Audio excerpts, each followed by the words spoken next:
welcome back to my channel. So first of all, before I start this video for reals, I just want to thank all of you guys for subscribing and commenting or liking my first videos. It means a whole lot to me and I'm so happy you guys are enjoying them. So today I want to talk about how I prepare for a Step 2 CS and also of the test day experience itself. And the reason I'm talking about this is I feel like it's one of those tests that people don't really talk about a lot. And I think it's because the graduates from the allopathic medical schools here in the US typically don't need to study that much because their schools prepare them very well.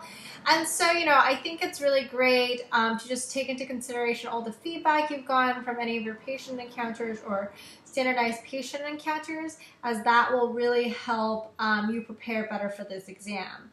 So if you know you need to work a little bit more on your physical exam skills, you should go grab a friend, grab a family member, and try and practice with them.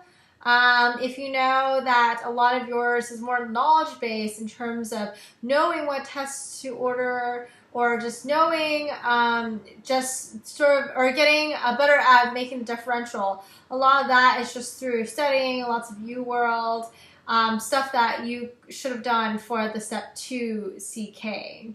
However, I did want to show you some of the resources I used for CS. Just as a disclaimer, I didn't spend that much time studying for CS, to be honest. Our school gives us a kind of a mock Step 2 CS of sorts, and so I use that pretty much as my preparation because it was very similar to the actual exam itself.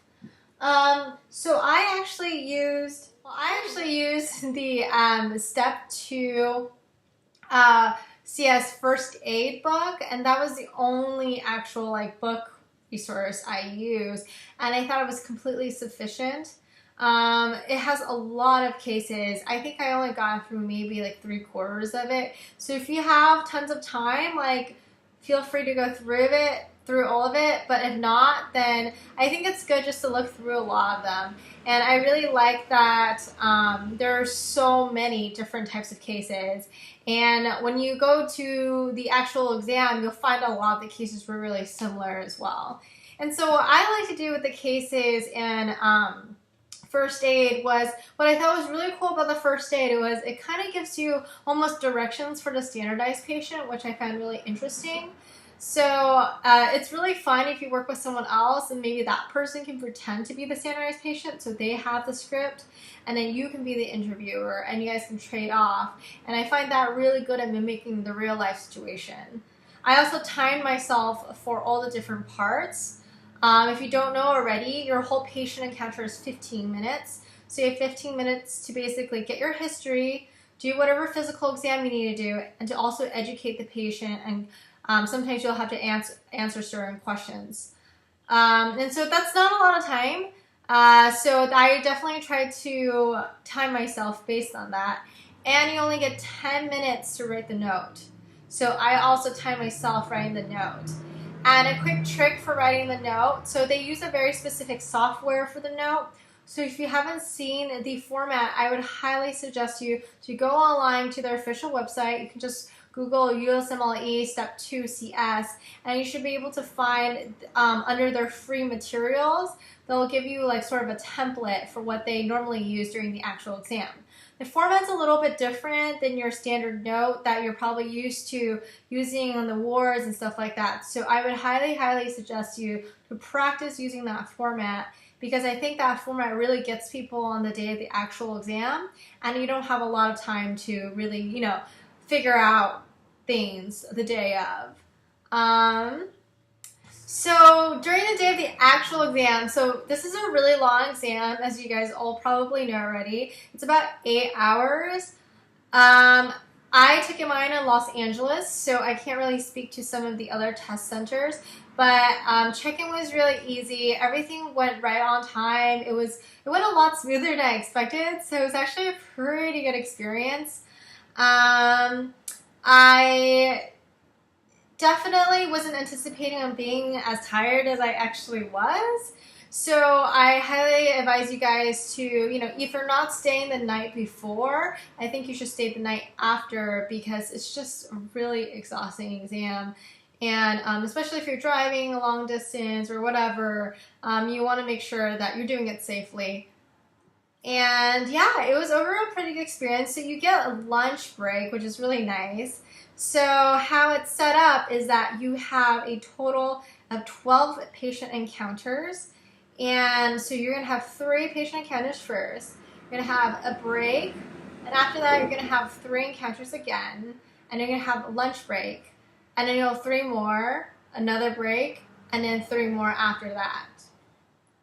So it's kind of nice that they give you a break here and there for you to use the bathroom, for you to like eat a little bit of something. And for the day of the exam, in terms of what to bring, so I would suggest, I don't know about you guys, but I wear contacts, so I brought my glasses just in case. I don't know, God forbid, like my contacts fell out or something like that. I also brought lots of snacks, which I would also suggest, because I was sure you will get hungry in that first break and want to like either eat a little bar, eat some apples or banana or something like that. And I also brought a little bit of Advil just in case I got a headache, and I saw a lot of other people did. Some people brought mints. So these are definitely things that you can bring. However, you have to kind of put them all on your desk. So just to explain that a little bit, you have a desk area and a cubby area, and the cubby area is off limits throughout the whole exam. So that's where you would put like any laptops, your cell phone, your purse, or like messenger bag or whatever.